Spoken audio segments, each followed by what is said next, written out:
बिस्मिल्लाहिर्रहमानिर्रहीम। अस्सलाम वालेकुम नाज़रीन, आप यूट्यूब चैनल देख रहे हैं। मैं इमरान खान हूँ। अब तक की जो अहम चीज़ें हैं वो मैं आपके साथ शेयर करता हूँ। एक तो आज 8 दिन हो गए सानेहा डी चौक को, यानी 8 दिन मुकम्मल हो गए, एक हफ़्ते से ज़्यादा हो गया। पाकिस्तान तहरीक इंसाफ ने कौन से ऐसे काम हैं जो नहीं किए और हुकूमत ने कौन से ऐसे काम हैं जो कर दिए हैं। यानी यहाँ पे हुकूमत बैकफुट पे होनी चाहिए थी। हुकूमत ने बहुत बड़ा जुल्म और जबर किया है, पूरी दुनिया में उसके खिलाफ आवाज़ उठी है। दुनिया में ये कहा जा रहा है कि लाशें गायब हैं, सहाफ़ी भी ये बातें कर रहे हैं और अभी तक 12 लाशें कंफर्म हो चुकी हैं जो लोग शहीद हुए डी चौक वाले साने में, और दूसरी जानिब 100 से ज़ायद लोग जो हैं वो ज़ख्मी हुए हैं।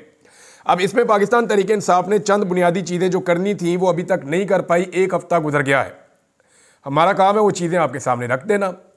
नंबर 1, CCTV फुटेज अभी तक महफूज नहीं हो सकी और ना इस हवाले से कोई कार्रवाई करवाई जा सकी है। नंबर 2, आलमी इदारों इंसानी हकूक़ की तंजीमों को अभी तक खतूत नहीं लिखे गए। नंबर 3, अंग्रेज़ी ज़ुबान में कोई प्रेस कॉन्फ्रेंस करके आलमी मीडिया को मुखातिब नहीं किया गया। नंबर 4, FIR की दरख्वास्त अभी तक सामने नहीं आ सकी कि पाकिस्तान तहरीक इंसाफ इमरान खान साहब की हदायत के बावजूद क्या कोई FIR करवाने का इरादा रखती है और उसका मतन क्या होगा। इमरान खान साहब ने कहा कि वज़ीर आज़म और वज़ीर दाखिला के खिलाफ FIR मैं करवाऊंगा, लेकिन अभी तक कोई ऐसी तहरीर या FIR सामने नहीं आ सकी। नंबर 5, ज़ख्मियों के इंटरव्यूज़ शुरू नहीं हो सके और जब ज़ख्म भर जाएंगे ज़ख्मियों के, क्योंकि एक हफ़्ता 8 दिन गुजर गए हैं और चंद दिनों के बाद जब ये ज़ख्म बेहतर होना शुरू हो जाएंगे तो फिर उसके बाद उन इंटरव्यूज़ की वो अहमियत नहीं रहेगी और कोई फिर मानेगा भी नहीं। नंबर 6, अदालतों से रुजू नहीं किया जा सका। यानी अगर आप जाते हैं CCTV फुटेज मांगने या आप FIR करवाने जाते हैं और आपका ये काम नहीं होता तो फिर आपको अदालत से रुजू करना पड़ता है, ये काम भी नहीं किया जा सका। नंबर 7, शोहदा के ख़ानदानों को अभी तक मुकम्मल इंटरव्यूज़ उनके नहीं हो पाए, हालांकि अब तक ये हो जाने चाहिए थे। नंबर 8, तमाम शोहदा की फैमिलीज़ को इकट्ठा करना चाहिए था। पेशावर के अंदर उनको इकट्ठा करते, एक प्रोग्राम करते, उनसे बातचीत करते और उनको जो 1-1 करोड़ रुपया देना वो भी दिया जाता उनको वहाँ पे, लेकिन ये भी काम अभी तक नहीं हुआ। 8 दिन गुजर गए। नंबर 9, हत्ता कि इमरान खान साहब ने अपने ट्विटर अकाउंट से जो बयानिया रखा, यानी इमरान खान साहब के ट्विटर अकाउंट से लगातार 2 दिन जो खबर शेयर हुई है, जो इमरान खान साहब का स्टेटमेंट शेयर हुआ है, उसकी इंटेंसिटी कुछ और है। इमरान खान साहब बात कुछ और कर रहे हैं, लेकिन पाकिस्तान तहरीक इंसाफ की क़यादत उसके नज़दीक भी नहीं है। यानी ऐसा लगता है कि इमरान खान साहब के ट्विटर से जो बयानिया है वो किसी और तरह का है, जबकि पाकिस्तान तहरीक इंसाफ की जो क़यादत का बयानिया है वो किसी और तरह का है। और इमरान खान साहब की बहन जो बात कर रही हैं वो मैच करती है उस बात से जो इमरान खान साहब के ट्विटर अकाउंट से आ रही है। नंबर 10, डाटा की मुकम्मल फरामी में अभी तक पाकिस्तान तहरीक इंसाफ सुस्त रवि का शिकार है। नंबर 11, ये जो लापता अफराद का मामला है, ये वो मामला है जो अगर कोई लाशें गायब हुई हैं खुदा न खास्ता तो उस मामले को हल कर सकता है। पाकिस्तान तहरीक इंसाफ अभी तक नहीं बता पाई 8 दिन गुजरने के बावजूद कि उनके कितने बंदे लापता हैं। देखिए, उनके वकला काम कर रहे हैं, उन्हें पता होना चाहिए कि हमारे इतने बंदे गिरफ्तार हुए हैं। पाकिस्तान तहरीक इंसाफ से डाटा इकट्ठा करें कि जनाब टोटल लापता कितने हैं, उनमें से ये बंदे गिरफ्तार हैं, बाकी बंदे अभी तक कुछ पता नहीं चल रहा कहाँ गए, क्या उन्हें मार दिया गया या गायब कर दिया गया या वो गायब हो गए। इस बारे में कोई इतला पाकिस्तान तहरीक इंसाफ अभी तक नहीं दे सकी कि उनके बंदे लापता कितने हैं। नंबर 12, रेंजर्स और FCA एहलकार जो हादसे में शहीद हुए उस पर पाकिस्तान तहरीक इंसाफ अभी तक हुकूमती बयानिए को काउंटर करने में नाकाम है। यानी हुकूमत लगातार कह रही है कि पाकिस्तान तहरीक इंसाफ ने रेंजर्स को शहीद किया, FC को शहीद किया, लेकिन ये जो शहादतें हुई हैं ये एक हादसे के नतीजे में हुई हैं। पाकिस्तान पीपल्स पार्टी का बंदा है जिसके पोते ने एक गाड़ी चला के मारा है और वो बेचारा कह भी रहा है कि जी मेरे से मर गए और मेरे से शहीद हो गए और मेरी ये गलती है कि मैं उन्हें देख नहीं पाया, लेकिन वो मामला पाकिस्तान तहरीक इंसाफ के खाते में डाला हुआ और इसको काउंटर करना चाहिए। तहरीक इंसाफ को हर जगह पे करना चाहिए, इसके ऊपर बाकायदा चाहे अलग से एक प्रेस कॉन्फ्रेंस कर दें। नंबर 13, जो स्नाइपर राइफल्स 2 अदद क्लेम की जा रही हैं पाकिस्तान तहरीक इंसाफ के कारकुनों की जानिब से, एक की फुटेज भी मौजूद है कि जो स्नाइपर ऊपर से लोगों को गोली चला रहा था उस स्नाइपर से जाके एक राइफल छीन ली थी, अमेरिकन साख्ता स्नाइपर राइफल, जिसके ऊपर वो लगा हुआ था टेलीस्कोप भी, और वो राइफल ले जाकर पार्टी की क़यादत को दी गई थी। अब वो जो है वो राइफल भी शो नहीं की जा रही, बताया नहीं जा रहा कि किस किस्म के हथियार इस्तेमाल किए गए उनके खिलाफ। अब पाकिस्तान तहरीक इंसाफ के पास करने के लिए बहुत सारा कुछ है, बहुत सारे काम हैं, लेकिन ये काम वो नहीं कर रही। नंबर 14, अस्पतालों के अंदर नहीं गई, अभी तक डाटा इकट्ठा नहीं किया पाकिस्तान तहरीक इंसाफ ने। अब देखें, बहुत सारे पाकिस्तान तहरीक इंसाफ के लोग ऐसे हैं जिन पे मुकदमे नहीं हैं, जैसे कि बैरिस्टर गौहर हैं और बहुत सारे लोग हैं। इनको अस्पतालों में जाना चाहिए, वहाँ से डाटा इकट्ठा करना चाहिए, अस्पताल के अमलों से और बाकी लोगों से बात करनी चाहिए। ये भी काम नहीं किया। तो लगभग 1-1.5 दर्जन काम ऐसे हैं जो तहरीक इंसाफ को अब तक करने चाहिए थे और उनमें से उन्होंने कोई काम अब तक नहीं किया। हुकूमत ने अभी तक क्या किया वो मैं आपको बता देता हूं। तहरीक इंसाफ के जिन लोगों को अभी इस वक्त ये गलतफहमी है ना, और जो क़यादत के अंदर लोग हैं उन्हें ये लगता है कि इस मौके पर वो कानूनी हक को छोड़कर दिल बड़ा कर लेंगे शोहदा के मामले के ऊपर और आगे बढ़ेंगे, तो फिर पाकिस्तान तहरीक इंसाफ को इंसाफ मिलना शुरू हो जाएगा, तो उन्हें इतने बड़े सरप्राइज मिलेंगे कि उनके 14 तबक रोशन हो जाएंगे। ये मैं आपको बता रहा हूं। हुकूमत खामोशी के अंदर जो कार्रवाइयां डाल रही है, मैंने कुछ चीज़ें पता की है, मैं आपको बता देता हूं। नंबर 1, इस वक्त जो बंदे गिरफ्तार हैं उनकी असलहे के साथ वीडियोस और तस्वीर बनाई जा रही हैं। दौरान हिरासत उन्हें खड़ा किया जा रहा है गाड़ियों के साथ, जो गाड़ियां गायब की गई थी उनके अंदर असलहा रखा जा रहा है और उस असलहे के साथ और गाड़ियों के साथ उन बंदों की तस्वीर बनाई जा रही हैं। नंबर 2, जो गिरफ्तार बंदे हैं उनको जबरन रोजाना की बुनियाद के ऊपर गवाहियों के लिए तैयार किया जा रहा है और उनसे बयानात रिकॉर्ड करवाए जा रहे हैं। नंबर 3, तहरीक इंसाफ में अंदरूनी लड़ाइयों को हुकूमत हवा दे रही है और तमाम टॉक शोज और तमाम चीज़ें इन चीज़ों पर करवाई जा रही है। नंबर 4, दहशतगर्दी और रियासत पर हमले जैसे संगीन मुकदमात पाकिस्तान तहरीक इंसाफ पर लगातार बनाकर उनकी फाइलें तैयार की जा रही हैं। नंबर 5, तहरीक इंसाफ के खिलाफ करारदादें आ रही हैं और एक बयानिए पे काम हो रहा है कि ये दहशतगर्द जमात है, कोई सियासी लोग नहीं है। नंबर 6, तवज्जो हटाने के लिए नॉन इशूज़ को इशू बनाया जा रहा है कि 26 नवंबर की रात जो भी हुआ उसके ऊपर तवज्जो ना रहे। नंबर 7 ये है कि लाशों का लगातार मजाक उड़ाया जा रहा है, इस पर कॉलम लिखवाए जा रहे हैं। जैसे कि अभी एक कॉलम आया था सुहेल बड़ाइश साहब का, सीनियर जर्नलिस्ट है लेकिन उन्होंने लाशों का मजाक उड़ाया। मैं हैरान हो रहा था।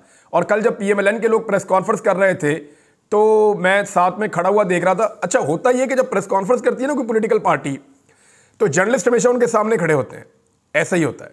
लेकिन यहां मैं बड़ी अजीब चीज़ ये देखता हूं कि एक पॉलिटिकल पार्टी प्रेस कॉन्फ्रेंस करती है तो जर्नलिस्ट उनके साथ खड़े हो जाते हैं। ये PMLN में ये रवाज है। पहले मुझे बड़ी अच्छी तरह याद है, ये मुश्ताक बिनाज साहब खड़े होते थे, फिर वो बहरूपिया बन के उन्होंने इलेक्शन भी लड़ दिया और उधर को चले गए। और बहुत सारे लोग हैं बाद में वो ओहदे भी ले लेते हैं, जैसे अफसार आलम है, फहाद हुसैन है। अब सुहेल बड़ाइश साहब जो है वो आप देखें इनके साथ खड़े होकर सारे ला रहे थे। वो PTI को गालियां दे रहे हैं, नून लीग के बंदे, और ये सुहेल बड़ाइश साहब सारे ला रहे हैं ऐसे करके। और आज ही कॉलम लिख दिया और लाशों का मजाक उड़ा दिया और इमरान खान साहब को डोंकी राजा के नाम से मुखातिब किया और उनकी एहलिया को जादूगरनी और पता नहीं मुअक्कलात और क्या कुछ उन्होंने लिख दिया कॉलम के अंदर। तो ये जनाब सुहेल बड़ाइश साहब लाशों का मजाक उड़ा रहे हैं ताकि जुल्म पर पर्दा डालने की, मट्टी डालने की कोशिश की जा सके।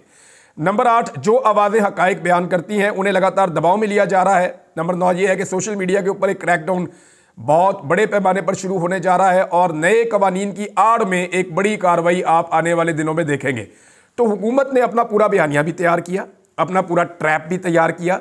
गलत, जुल्म, जबर, फस्तायत और जुर्म करने के बावजूद हुकूमत ने अपना घेरा तंग कर लिया, जबकि पाकिस्तान तहरीक इंसाफ ने मजलूम होने के बावजूद, और यहां उनके पास मौका था कि वो हुकूमत को जकड़ लेते, लेकिन पाकिस्तान तहरीक इंसाफ ने अभी तक किसी किस्म की कोई ऐसी कार्रवाई नहीं की जिससे ये नजर आ रहा हो कि वो इंसाफ लेने में संजीदा है। जो क़यादत बाहर मौजूद है उसके हवाले से मैं बात कर रहा हूं। स्टेटमेंट तो इनके बहुत आते हैं लेकिन प्रैक्टिकली ग्राउंड पे अभी तक कुछ नहीं हुआ और 8 दिन गुजर गए हैं। ये 8 घंटे का काम नहीं था टोटल, और 8 दिन गुजर गए हैं। यानी सानिया मॉडल टाउन जब हुआ था तो वो इतनी सी जमात थी, एक ही जगह पे उनका दफ्तर था, लेकिन वहीं बैठ के उन्होंने अपना पूरा कार्रवाई की और उन्होंने नून लीग की वह हुकूमत थी, तोती बोलता था उनका, सारी पुलिस, सारा निज़ाम उनका था, लेकिन उन्होंने अपनी FIR जमा करवाई। वो अदालत में गए, उन्होंने एक एक दरवाज़ा खटखटाया और बांध लिया और अपनी FIR करवाई फिर उसके बाद उन्होंने निज़ाम के खिलाफ। लेकिन पाकिस्तान तहरीक इंसाफ ने अभी तक ये चीज़ें नहीं की। अच्छा, अब बैरिस्टर गौर साहब ने एक दफ़ा फिर बयान दिया। एक तो मैं आपको ये बताऊं कि एक अजीब चीज़ चल रही है। इमरान खान साहब अपनी अहलिया को और अपनी बहनों को चीज़ें बताने के लिए इसलिए मजबूर हैं कि वो अपनी पार्टी पे उस तरह भरोसा नहीं कर सकते। पार्टी जो है वो बाहर आके जो बातें करती है उससे मुख्तलिफ बातें बाहर आकर अलीमा खान और बुशरा बीबी बताते हैं। यानी जो बातें इमरान खान साहब की फैमिली बताती है वो कुछ और होती हैं, जो पार्टी बताती है वो कुछ और होती हैं। लेकिन अजीब बात यह है कि जो सहाफ़ी इमरान खान साहब को मिलने का जिन्हें मौका मिलता है जेल में दौरान समाअत, उन सहाफ़ियों की जो रिपोर्टिंग होती है वो कभी भी पार्टी के करीब नहीं होती, वो ज़्यादातर करीब होती है इमरान खान साहब की फैमिली के। इसका मतलब यह है कि इमरान खान साहब की फैमिली ज़्यादा चीज़ें बाहर आकर बताती है जो इमरान खान साहब कहते हैं, लेकिन जो इमरान खान साहब की पार्टी है वो सेंसर्ड मालूमात बाद औक़ात बाहर लेकर आती है। बाद औक़ात बड़े खुलकर भी बात करते हैं लोग, ऐसा नहीं है कि सारे लोग इस रास्ते पे चल रहे हो, कुछ लोग बड़ा खुलकर भी इसके बारे में बात करते हैं। अब यहाँ पे 2 स्टेटमेंट है, मैं आपके सामने रख देता हूँ। एक तो बैरिस्टर गौहर का स्टेटमेंट है। बैरिस्टर गौहर ने साफ कहा कि जी अलीमा खान का कोई ताल्लुक़ नहीं है जनाब पार्टी के साथ। ये बैरिस्टर गौहर साहब का स्टेटमेंट आया और ये इन्होंने एबटाबाद में मीडिया से गुफ्तगू करते हुए उन्होंने कहा कि बुशरा बीबी इस वक्त पेशावर में मौजूद हैं।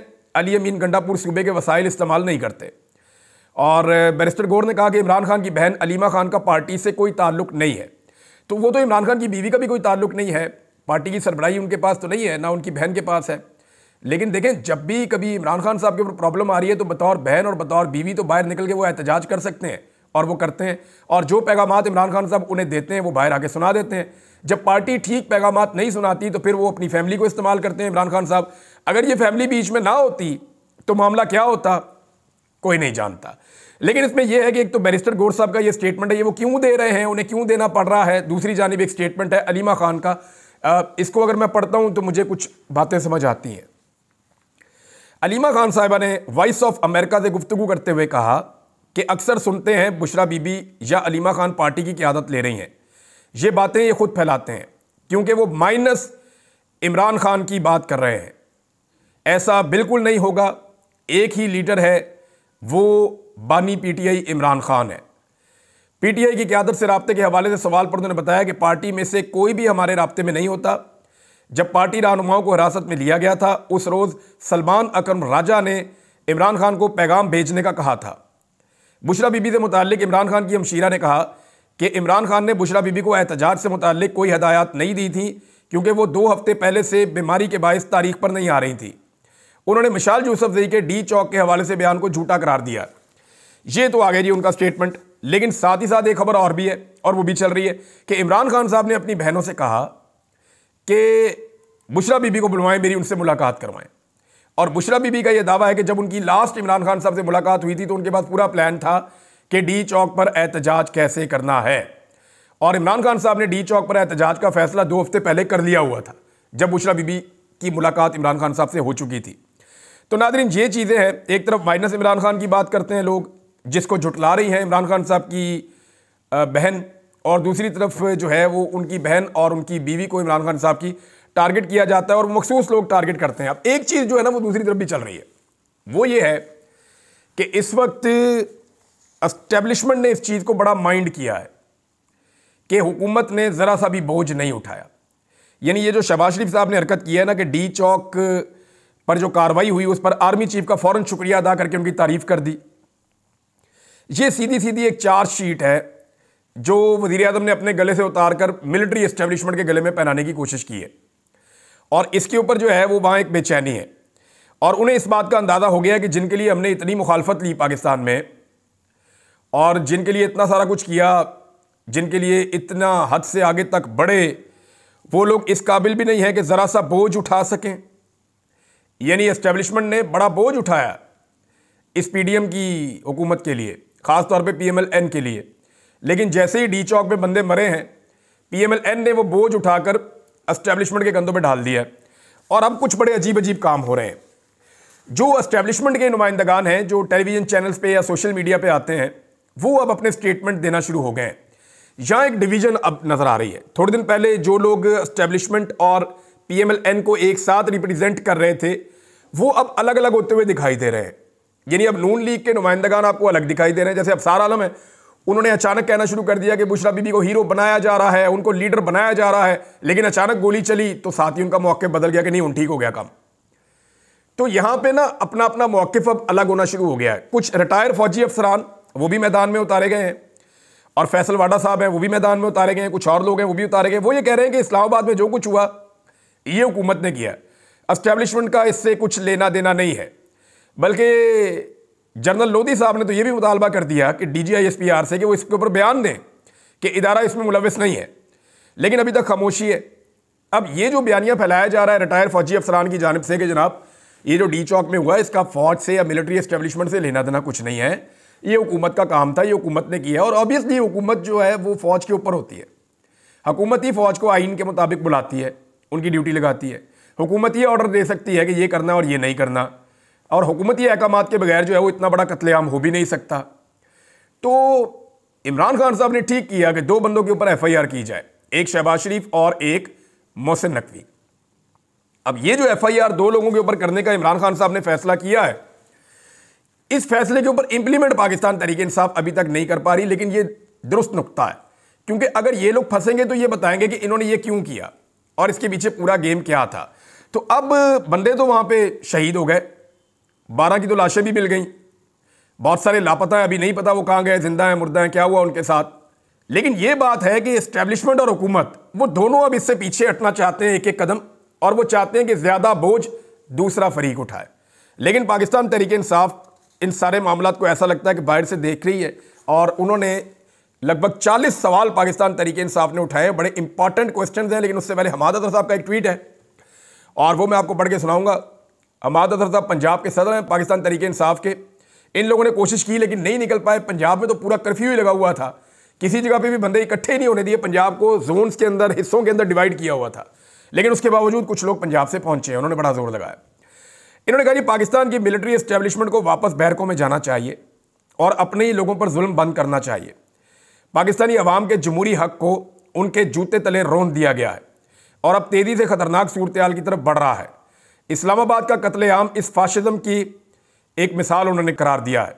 और साथ उन्होंने ये कहा कि मुल्की और बैनुल अक़वामी सतह पे जो तमाम लोग हैं इंसानी हुकूक के हवाले से, उनको देखना चाहिए, उनको दिखाने के लिए ये काफ़ी है कि ताकत के बेजा इस्तेमाल और इंसानी हुकूक की खिलाफ वर्जियों के पैमाने जो पाकिस्तान में चल रहे हैं, ये सबको दिखाने के लिए काफ़ी है कि ये क्या हो रहा है यहाँ पे। ये बकवास फौरन बंद करें और पाकिस्तानी अवाम के साथ खड़े हों। ये जनाब हमाद अजहर साहब का स्टेटमेंट है। जबकि पाकिस्तान तहरीक इंसाफ ने 40 सवालात उठाए, बड़े चुभते हुए तल्ख सवालात। पहला सवाल यह है उनका कि गोली क्यों चलाई। दूसरा सवाल है इस्लामाबाद में कत्लेआम क्यों किया। तीसरा सवाल है नौजवानों को अगवा क्यों किया। 4 सहाफ़ियों को जबरी गुमशुदा क्यों किया। 5 इमरान खान के गिरबान पर हाथ क्यों डाला। 6 इस्लामाबाद हाई कोर्ट से फुटेज क्यों चुराई। 7 जजेस के बेडरूम्स में कैमरे क्यों लगाए। 8 इद्दत जैसे घटिया केस क्यों बनाए। 9 जाली मुकदमात में सजाएं क्यों दिलवाई। 10 लोगों की माओ बहनों के कपड़े क्यों फाड़े। 11 घरों की चादर चारदीवारी क्यों फैलांगी। 12 अरशद शरीफ को बेदर्दी से कत्ल क्यों किया। 13 आइन के तहत पंजाब KPK में 90 रोज में इलेक्शन क्यों नहीं करवाए। 14 बल्ले का निशान क्यों छीना। 15 8 फरवरी को अवामी मैंडेट पर डाका क्यों डाला। 16 इमरान खान की कैद तन्हाई में उसको क्यों रखा।